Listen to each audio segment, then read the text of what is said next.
ഈശോ മിശിഹായ്ക്ക് സ്തുതിയായിരിക്കട്ടെ. ഈശോയിൽ സ്നേഹം നിറഞ്ഞ സഹോദരീ സഹോദരന്മാരെ, നമ്മുടെ കർത്താവിൻ്റെ ഉത്ഥാന തിരുനാളിൻ്റെ 50-ാം ദിവസം കർത്താവ് തൻ്റെ പ്രിയപ്പെട്ട ശിഷ്യർക്ക് വാഗ്ദാനം ചെയ്തതുപോലെ പരിശുദ്ധാത്മാവിനെ നൽകിയതിൻ്റെ ഓർമ്മകൾ ഉണർത്തിക്കൊണ്ട് മറ്റൊരു പന്തക്കുസ്ത തിരുനാൾ കൂടി സമാഗതമായിരിക്കുകയാണല്ലോ. എല്ലാവർക്കും പന്തക്കുസ്ത തിരുനാളിൻ്റെ മംഗളങ്ങൾ ഏറ്റവും സ്നേഹാദരവുകളോടെ നേരുകയാണ്. ഈസ്റ്റർ കാലഘട്ടം 2 യഹൂദ തിരുനാളുകളുടെ ഇടയിലുള്ള കാലഘട്ടമായിട്ടാണ് കണക്കാക്കപ്പെടുക. ആ 2 തിരുനാളുകളും വിളവെടുപ്പുകളുമായി ബന്ധപ്പെട്ടതാണ്. ഒന്ന് ആദ്യഫലങ്ങളുടെ തിരുനാളും 2 ആഴ്ചകളുടെ തിരുനാളുമാണ്. ലേവ്യരുടെ പുസ്തകത്തിൽ 23-ാമത്തെ അധ്യായത്തിൽ നാം ഈ തിരുനാളുകളെക്കുറിച്ച് കണ്ടുമുട്ടുന്നുണ്ട്. പെസഹ കഴിഞ്ഞ് 3-ാം ദിവസം അവർ ആദ്യഫലങ്ങളുടെ തിരുനാൾ ആഘോഷിച്ചിരുന്നു. തദവസരത്തിൽ അവർ ആദ്യഫലങ്ങളുടെ ഇടയിൽ നിന്ന് ആദ്യ കറ്റ കരങ്ങളിലെടുത്തുകൊണ്ട് അത് ദേവാലയത്തിൽ കൊണ്ടുപോയി പുരോഹിതന് സമർപ്പിക്കുകയും ആ പുരോഹിതൻ സാബത്തിന് പിറ്റേന്ന്, അതായത് ഞായറാഴ്ച, ദേവാലയത്തിൽ അർപ്പിക്കപ്പെടുന്ന ആദ്യ കറ്റ പുരോഹിതൻ ഏറ്റുവാങ്ങി നീരാജനം ചെയ്യുന്ന പതിവുണ്ടായിരുന്നു. തുടർന്ന് ദഹനബലിയും പാനീയ ബലിയും ധാന്യബലിയും ദൈവത്തിന് സമർപ്പിച്ചിരുന്നു. നമുക്കറിയാം, ഇതിൽ ധാന്യബലി പുളിപ്പില്ലാത്ത അപ്പത്തിൻ്റെ ബലിയായിരുന്നു. സ്നേഹമുള്ളവരെ, പുളിപ്പില്ലാത്ത പാപമില്ലാത്ത യേശു മരിച്ചവരെന്നുള്ള ആദ്യഫലമാണ്. ക്രിസ്തുവിൻ്റെ ഉദ്ധാനം വഴി ആദ്യഫല തിരുനാൾ അങ്ങനെ പൂർത്തിയാവുകയാണ്. ഇതിനുശേഷം 7 ആഴ്ച കഴിഞ്ഞ് ആഴ്ചകളുടെ തിരുനാൾ ആഘോഷിക്കുന്ന പതിവുണ്ടായിരുന്നു. ആ അവസരത്തിൽ ദേവാലയത്തിൽ സമർപ്പിച്ചിരുന്നത് പുളിപ്പില്ലാത്തതും നേരിയതുമായ മാവ് കൊണ്ടുണ്ടാക്കിയ 2 അപ്പമാണ്. ഈ അപ്പമാണ് പുരോഹിതൻ നീരാജനം ചെയ്തിരുന്നത്. തുടർന്ന് നാം ആദ്യം കണ്ടതുപോലെ പാനീയ ബലിയും ദഹനബലിയും ധാന്യബലിയും ദൈവത്തിനായി സമർപ്പിക്കപ്പെട്ടിരുന്നു. ഇത് നടന്നിരുന്നത് ആഴ്ചകളുടെ തിരുനാൾ ദിവസമായിരുന്നു. ഈ ആഴ്ചകളുടെ തിരുനാൾ ദിവസമാണ് പന്തക്കുസ്ത തിരുനാളായി പിന്നീട് മാറിയത് എന്നതാണ് ചരിത്രം. ഞാൻ നിങ്ങളെ അനാഥരായി വിടുകയില്ല, എന്നേക്കും നിങ്ങളുടെ സഹായകനായി മറ്റൊരു സഹായകനെ ഞാൻ നിങ്ങൾക്ക് നൽകുമെന്ന ക്രിസ്തുവിൻ്റെ വാഗ്ദാനം അവൻ്റെ പ്രിയപ്പെട്ട ശിഷ്യന്മാരുടെ മേലും അവൻ്റെ പ്രിയപ്പെട്ട തിരുസഭയുടെ മേലും നിറവേറ്റപ്പെട്ട ദിവസമാണ് പന്തക്കുസ്ത തിരുനാൾ ദിവസം. ഇന്നത്തെ ദിവസം തിരുസഭ നമുക്കായി നൽകിയിരിക്കുന്നത് വിശുദ്ധ യോഹന്നാന്റെ സുവിശേഷം 20-ാം അധ്യായം 19 മുതൽ 23 വരെയുള്ള തിരുവചന ഭാഗമാണല്ലോ. ഈ വചനം വായിക്കുമ്പോൾ 20-ാം അധ്യായം 19-ാം തിരുവചനത്തിൽ നാം കണ്ടുമുട്ടുന്നുണ്ട് യഹൂദരെ ഭയന്ന് കതകടച്ചിരുന്ന ശിഷ്യന്മാരെ കുറിച്ച്. സ്നേഹമുള്ളവരെ, പന്തക്കുസ്ത നമ്മളോട് പറയുന്ന 1-ാമത്തെ സന്ദേശം സകല ഭയങ്ങളെയും അകറ്റുന്നവനാണ് പരിശുദ്ധാത്മാവ് എന്നുള്ളതാണ്. ഇപ്രകാരം യഹൂദരെ ഭയന്ന് കതകടച്ചിരുന്ന ശിഷ്യന്മാരുടെ അവസ്ഥ എത്രയോ പരിതാപകരമായിരുന്നു. അവർക്ക് വലിയ പ്രതീക്ഷകളുണ്ടായിരുന്നു. മിശിഹ ഒരു രാജാവായി വരുമ്പോൾ അവൻ തങ്ങളെ പ്രധാന സ്ഥാനങ്ങളിൽ പ്രതിഷ്ഠിക്കുമെന്ന അവരുടെ പ്രതീക്ഷകളെ തച്ചു തകർത്തുകൊണ്ടാണ് അവൻ മരണത്തിന് കീഴടങ്ങിയത്. എങ്കിൽ പോലും മരണത്തെ അവൻ അതിജീവിച്ച സന്തോഷം അവരുടെ ഉള്ളിലുണ്ടായിരുന്നെങ്കിൽ പോലും പുറമെ ഇറങ്ങി നടക്കുവാൻ അവർക്ക് ഭയമായിരുന്നു. അതുകൊണ്ട് അവർ കതകടച്ച് മുറിയിൽ തനിയെ കഴിച്ചുകൂട്ടിയിരുന്നു. അവരുടെ ഇടയിലേക്കാണ് ക്രിസ്തു കടന്നു വരുന്നത്. ആ ക്രിസ്തു കടന്നു വന്നപ്പോൾ അവരുടെ ഭയമെല്ലാം മാറുകയാണ്. അവൻ പരിശുദ്ധാത്മാവിനെ അവർക്ക് നൽകുകയാണ്. സ്നേഹമുള്ളവരെ, നമ്മൾ വിശുദ്ധ ഗ്രന്ഥത്തിൽ കണ്ടുമുട്ടുന്ന മറ്റൊരു വലിയ സന്ദർഭമുണ്ടല്ലോ. പത്രോസ്ലീഹ വലിയ അഭിമാനബോധത്തോടെ, വലിയ ധൈര്യത്തോടെ ഈശോയോട് പറയുന്നുണ്ട്, ആരൊക്കെ നിന്നിൽ ഇടറിയാലും ഞാൻ നിന്നിൽ ഇടറില്ല. പക്ഷേ ആ രാത്രി തന്നെ കോഴി 2 തവണ കൂവുന്നതിന് മുമ്പ് തന്നെ 3 തവണ പത്രോസ് ഈശോയെ തള്ളിപ്പറഞ്ഞ ചരിത്രമുണ്ടല്ലോ. എങ്കിലും ഈ പത്രോസിൻ്റെ മേൽ പരിശുദ്ധാത്മാവ് ഇറങ്ങി വന്നപ്പോൾ പന്തക്കുസ്ത ദിവസം 3000-ലേറെ മനുഷ്യരുടെ മുമ്പിൽ സധൈര്യം ക്രിസ്തുവിന് സാക്ഷ്യം വഹിക്കുവാൻ, ക്രിസ്തുവിനെ പ്രഘോഷിക്കുവാൻ പത്രോസിന് സാധിച്ചു എന്നുള്ളതാണ് സത്യം. അതുകൊണ്ട് സ്നേഹമുള്ളവരെ, പരിശുദ്ധാത്മാവ് പന്തക്കുസ്ത ദിവസം എഴുന്നള്ളി വന്നപ്പോൾ സ്ലീഹന്മാരുടെ ഭയങ്ങൾ അകറ്റിയതുപോലെ നമ്മുടെ ജീവിതത്തിലേക്ക് പരിശുദ്ധാത്മാവ് എഴുന്നള്ളി വരുമ്പോൾ നമ്മുടെ ജീവിതത്തിൻ്റെ ഭയങ്ങളെ, നമ്മുടെ ജീവിതത്തെ ബന്ധിച്ചിട്ടിരിക്കുന്ന മേഖലകളെ അവൻ മോചിപ്പിക്കുമെന്നുള്ള വലിയ വിശ്വാസം നമ്മളിൽ ഉണ്ടാവണമെന്ന് ഈ തിരുനാളിലൂടെ തിരുസഭ നമ്മളെ പഠിപ്പിക്കുകയാണ്. പന്തക്കുസ്തായുടെ വലിയ അത്ഭുതം എന്ന് പറയുന്നത് ഭാഷാവരത്തിൽ ശിഷ്യന്മാരെല്ലാം സംസാരിച്ചു എന്നുള്ളതല്ല, മറിച്ച് അവർ സധൈര്യം ദൈവത്തെ സ്തുതിച്ചു, അതിലുപരി ദൈവത്തിന്, ഈശോയ്ക്ക് സാക്ഷ്യം വഹിച്ചു എന്നുള്ളതാണ് എന്ന് നാം മനസ്സിലാക്കണം. 2018 വലിയ മഹാപ്രളയം കേരളത്തിലുണ്ടായ സമയത്ത് നമുക്കറിയാം, കേരളത്തിലെ തീരദേശത്തിലെ നമ്മുടെ പ്രിയപ്പെട്ട മത്സ്യത്തൊഴിലാളികളായ സഹോദരന്മാർ, അവർക്ക് യാതൊരു പരിചയമില്ലാത്തവരുടെ ഇടയിലേക്ക് അവരെ രക്ഷിക്കുവാൻ വേണ്ടി മത്സ്യത്തൊഴിലാളി സഹോദരന്മാർ കടന്നു വന്നു. അവർ ആ സമയത്ത് ജാതിയോ മതമോ ലിംഗവർണ്ണ വ്യത്യാസങ്ങളൊന്നും നോക്കാതെ എല്ലാവരെയും രക്ഷിക്കുവാൻ വേണ്ടി ആ ഭയാനകമായ അപകടകരമായ ആ വെള്ളത്തിലേക്ക് ഇറങ്ങുന്ന കാഴ്ച, സുന്ദരമായ ആ കാഴ്ച നമ്മൾ പത്രത്താളുകളിലൊക്കെ കണ്ടിരുന്നു. അതേക്കുറിച്ച് പിന്നീട് അവരിൽ ഒരു വ്യക്തിയോട് ഒരാൾ ചോദിച്ചപ്പോൾ അയാൾ പറഞ്ഞ മറുപടി ഇപ്രകാരമാണ്: ആ സമയത്ത് ഞങ്ങൾ കണ്ടത് സഹായത്തിനായി കരയുന്ന മനുഷ്യരെ മാത്രമാണ്. ആ സമയത്ത് ഞങ്ങളുടെ ജീവിതത്തെക്കുറിച്ചോ ഞങ്ങളുടെ കുടുംബങ്ങളിലുള്ളവരെ കുറിച്ച് പോലും ഞങ്ങൾ ചിന്തിച്ചില്ല എന്ന് പറയുകയാണ്. സ്നേഹമുള്ളവരെ, ഇതാണ് ഭയം മാറ്റുന്ന പരിശുദ്ധാത്മാവ് എഴുന്നള്ളി വരുമ്പോൾ ഒരു വ്യക്തിയിൽ സംഭവിക്കുന്ന മാറ്റം. അതുകൊണ്ട് പരിശുദ്ധാത്മാവ് ഈ ദിവസം, ഈ പന്തക്കുസ്താ ദിവസം എഴുന്നള്ളി വരുമ്പോൾ നമ്മുടെ ജീവിതത്തിലും ഇപ്രകാരമുള്ള പ്രാർത്ഥനകൾ ഉയരണം. നമ്മുടെ ജീവിതത്തെ ഭയപ്പാടിലാക്കിയിരിക്കുന്ന മേഖലകളെ സമർപ്പിക്കണം. നമ്മുടെ ജീവിതത്തെ ബന്ധനത്തിലാക്കിയിട്ടിരിക്കുന്ന മേഖലകളിൽ നിന്ന് മോചനത്തിന് വേണ്ടി പരിശുദ്ധാത്മാവിനോട് നമ്മൾ പ്രാർത്ഥിക്കണം. വ്യത്യസ്തമായ ഭയങ്ങളുള്ളവരാണ് നമ്മളെല്ലാവരും എന്ന് നമുക്കറിയാം. കുട്ടികൾക്കാണെങ്കിൽ അവർക്ക് പരീക്ഷാ ഭയമാണ്.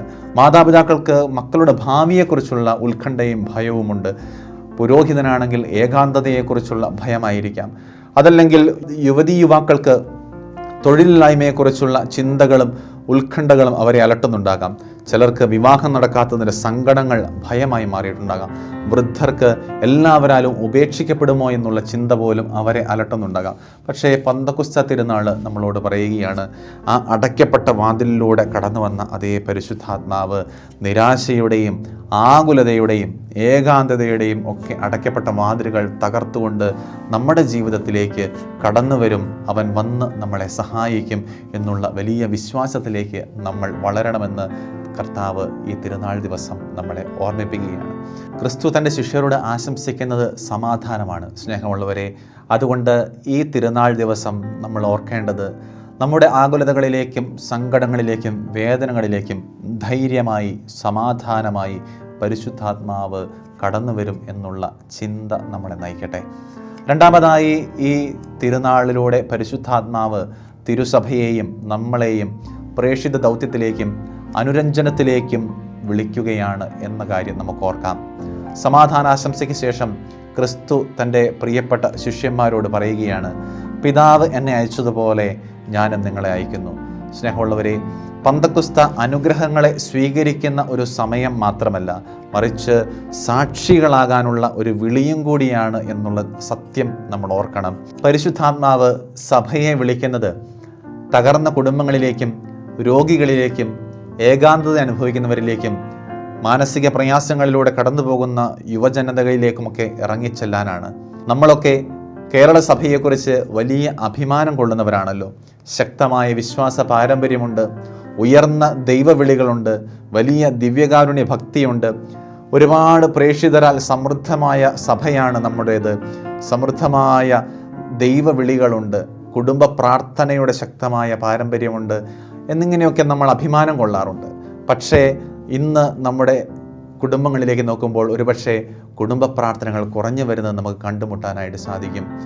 ശക്തമായ വിശ്വാസ പാരമ്പര്യമുണ്ടെന്നും ഉയർന്ന ദൈവവിളികളാൽ സമ്പന്നമാണെന്നും വലിയ ദിവ്യകാരുണ്യ ഭക്തിയുണ്ടെന്നും വലിയ പ്രേക്ഷിത ആഭിമുഖ്യ തൊന്തമാണെന്നുമൊക്കെ കേരള സഭയെക്കുറിച്ച് നമ്മൾ അഭിമാനം കൊള്ളാറുണ്ട്.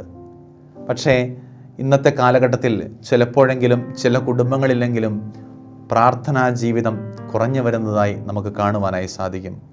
നമ്മുടെ കുടുംബങ്ങളിൽ നിന്നുള്ള കുടിയേറ്റങ്ങൾ നമ്മുടെ കുടുംബങ്ങളെ ഒരുപാട് ബാധിച്ചിട്ടുണ്ട്. നമ്മുടെ കുടുംബങ്ങളിൽ നമ്മുടെ പ്രിയപ്പെട്ട മാതാപിതാക്കൾ പോകുന്നു. ഒരുപാട് കുട്ടികൾ പലവിധ അഡിക്ഷൻസിനാൽ വലയുന്നവരായിട്ടുണ്ട്.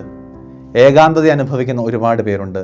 വിഭാഗീയതകൾ കുടുംബ ബന്ധങ്ങളെ തകർത്ത് കളയുന്ന സങ്കടങ്ങളുണ്ട്.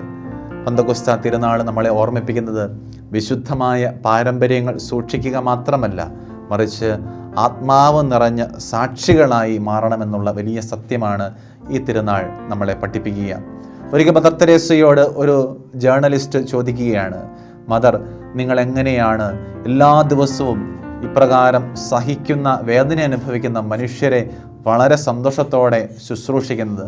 അപ്പോൾ മദർ പറഞ്ഞ മറുപടി ഇപ്രകാരമാണ്, ഞാൻ ദൈവത്തിൻ്റെ കയ്യിലുള്ള ചെറിയൊരു പെൻസിലാണ്, അതുകൊണ്ട് ദൈവം ഇഷ്ടമുള്ളതുപോലെ ആ പെൻസിൽ കൊണ്ട് ചിത്രം വരയ്ക്കുകയാണ്.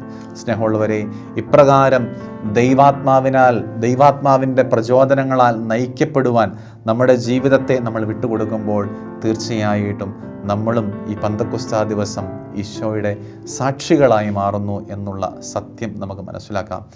ഈശോ ശിഷ്യന്മാരോട് പറയുകയാണ്, നിങ്ങൾ ആരുടെ പാപങ്ങൾ ക്ഷമിക്കുന്നുവോ അവ ക്ഷമിക്കപ്പെട്ടിരിക്കും എന്ന് പറയുകയാണ്. സ്നേഹമുള്ളവരെ, ദൈവാത്മാവ് അനുരഞ്ജനത്തിൻ്റെ ആത്മാവാണെന്ന് നമുക്കറിയാമല്ലോ. പരസ്പരം സംസാരിക്കാത്ത സഹോദരങ്ങൾ ചിലയിടങ്ങളിലെങ്കിലും ഉണ്ടാകാറുണ്ട്. തകർന്നു പോകുന്ന കുടുംബ ബന്ധങ്ങളുടെ സങ്കടക്കാഴ്ചകൾ നമുക്ക് ചുറ്റുമുണ്ട്. സ്വത്ത് തർക്കത്താൽ കുടുംബ ബന്ധങ്ങൾ അറ്റുപോകുന്ന കാഴ്ചകളും നമ്മൾ കണ്ടുമുട്ടാറുണ്ട്. ഇങ്ങനെയുള്ള പലവിധ മുറിവുകളാൽ നീങ്ങുന്ന കുടുംബങ്ങളാണ് ചിലപ്പോഴെങ്കിലും നമുക്ക് ചുറ്റുമുള്ളത്. മാനവരാശിയുടെ ചരിത്രത്തിലെ ഏറ്റവും വലിയ കൂട്ടക്കൊലയായ റുവാണ്ടൻ കൂട്ടക്കൊലയുടെ ഇരയാക്കപ്പെട്ട കുടുംബങ്ങളിൽ നിന്ന്, അപ്രകാരമുള്ള ഒരു കുടുംബത്തിൽ നിന്ന് സർവൈവ് ചെയ്ത ഒരു യുവതിയായിരുന്നു ഇമാക്കുലി ഇല്ലിബഗീസ. ആ കൂട്ടക്കൊലയ്ക്കിടയിൽ അവൾക്ക് അവളുടെ പ്രിയപ്പെട്ട മാതാപിതാക്കളെയും സഹോദരന്മാരെയൊക്കെ നഷ്ടമായി. ജീവിതത്തിൽ അവൾ ഏകയായിപ്പോയി. ആ സമയത്ത് ഒരാൾ അവളോട് ചോദിച്ചു, എങ്ങനെയാണ് നിന്റെ പ്രിയപ്പെട്ടവരുടെ ഘാതകരോട്, കൊലപാതകികളോട് നിനക്ക് ക്ഷമിക്കാൻ സാധിച്ചത്? അപ്പോൾ അവൾ പറഞ്ഞ മറുപടി ശ്രദ്ധേയമാണ്. അവൾ പറഞ്ഞു, ഞാൻ ആ വെറുപ്പ് മനസ്സിൽ സൂക്ഷിച്ചിരുന്നെങ്കിൽ ആ വെറുപ്പ് എന്നെയും ഇല്ലാതാക്കി തീർക്കുമായിരുന്നു. സ്നേഹമുള്ളവരെ, ഇതാണ് പരിശുദ്ധാത്മാവിൻ്റെ യഥാർത്ഥമായ അത്ഭുതം. ക്ഷമിക്കുക എന്നത് പന്തക്കൊസ്താ തിരുനാളിൻ്റെ ഏറ്റവും വലിയ അടയാളങ്ങളിലൊന്നാണ്. അതുകൊണ്ട് ഈ തിരുനാൾ ദിവസം പരിശുദ്ധാത്മാവ് നമ്മളിലേക്ക് എഴുന്നള്ളി വരുമ്പോൾ നമ്മൾ പ്രാർത്ഥിക്കേണ്ടത്, നമ്മുടെ മനസ്സിലും നമ്മുടെ ഹൃദയത്തിലും അല്ലെങ്കിൽ നമ്മുടെ ബാഹ്യതലങ്ങളിലും ആരോടെങ്കിലുമൊക്കെ ക്ഷമിക്കാനും പൊറുക്കാനും അനുരഞ്ജനപ്പെടാനും ഒക്കെ ഉണ്ടെങ്കിൽ അതിനുള്ള അവസരമായി ഈ ഒരു അവസരത്തെ മാറ്റണമേ എന്ന് നമുക്ക് പ്രാർത്ഥിക്കാം. സുവിശേഷത്തിൻ്റെ അവസാന ഭാഗത്തേക്ക് നാം കടന്നു വരുമ്പോൾ ഈശോ ശിഷ്യന്മാരുടെ മേൽ നിശ്വസിച്ചുകൊണ്ട് അവരോട് പറയുകയാണ്, നിങ്ങൾ പരിശുദ്ധാത്മാവിനെ സ്വീകരിക്കുവിൻ. ഈശോയുടെ നിശ്വാസം ഉൽപ്പത്തി പുസ്തകത്തിൽ ദൈവം ആദത്തിലേക്ക് തൻ്റെ നിശ്വാസം ചൊരിഞ്ഞതിനെ ഓർമ്മിപ്പിക്കുന്നുണ്ട്. ആദത്തിലേക്ക് ദൈവം നിശ്വസിച്ചപ്പോൾ അവന് ജീവനുണ്ടായി. സ്നേഹമുള്ളവരെ, ദൈവത്തിൻ്റെ നിശ്വാസം ആദത്തിന് പുതുജീവൻ നൽകിയതുപോലെ ഈശോയുടെ നിശ്വാസം ആത്മാവിനെ നൽകി പുതുജീവിതത്തിലേക്ക് നമ്മളെ നയിക്കുന്നു. പന്തക്കൊസ്താ നമ്മെ പുതു സൃഷ്ടിയാക്കി മാറ്റുന്നു.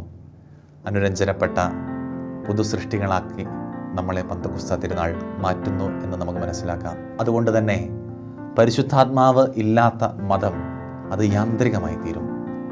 പരിശുദ്ധാത്മാവില്ലാത്ത പ്രാർത്ഥന ജീവനില്ലാത്തതായി മാറും. പരിശുദ്ധാത്മാവില്ലാത്ത ശുശ്രൂഷ ഭാരം നിറഞ്ഞതായി മാറും.